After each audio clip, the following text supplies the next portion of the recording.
რა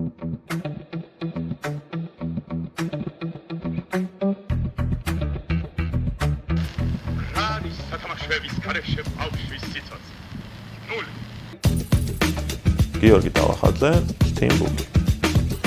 ბავშვობიდანვე დაინტერესებული ვიყავი ისეთი მოწყობილობებით, რომლებიც აძლევს ახალგაზრდა საშუალებას არ მხოლოდ გაერთოს, არამედ მიიღოს რაიმე სიახლე, ახალი ინფორმაცია და აითვისოს ახალი საგანი. სწორედ ამიტომ შევქმნი STEM წიგნები, რომლებიც არის ორ კონცეფციაზე დაფუძნებული, ერთი როგორც საგანმანათლებლო საშუალება, მეორე როგორც ექსპერიმენტების და განვითარების საშუალება. წიგნების მთავარი მიზანი ასევე არის ის, რომ ბავშვს გაუღვიოს ინტერესი სხვადასხვა საგნების მიმართ, მისცეს მას შესაძლებლობა, რომ საკუთარი ნაშრომის შედეგი ნახოს მაშინვე შექმნას დამატებით საგანმანათლებლო საშუალებები, რომლებიც დაეხმარება ახალგაზრდებს იმისთვის, რომ სხვადასხვა საბუნების მეტყველო საგნები აითვისონ უფრო შემეცნებითი და გასართობი გზით. რაშიც დაგვეხმარა გრანტი, ეს არის რომ დააჩქარა ის პროცესი, რომელიც შეიძლება გაწერილი იყო რამდენიმე წელზე, ჩამოგვეყალიბებინა გამომცემლობა დილემა, რომლის ფარგლებში ჩვენ გამოვცემთ, ასე ვთქვათ, მოწესრიგებლად ოფიციალურად ჩვენს წიგნებს, რაც შეგვიმცირებს, რა თქმა უნდა, საჭმელ ხარჯებს და მოგცემს შესაძლებლობას, რომ ჩვენი პროდუქტი გახდეს უფრო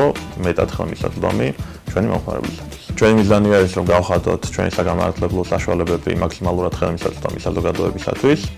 ამისთვის დაგეგმილი გვაქვს ძალიან ბევრი საგანმანათლებლო პროექტი და აქტივობა. მათ შორის ეს არის ტექნოტურები, რომლის ფარგლებში ჩვენ უნდა ჩავიდეთ სხვადასხვა რეგიონში და მოსახლეობას გავაცნოთ STEM წიგნები.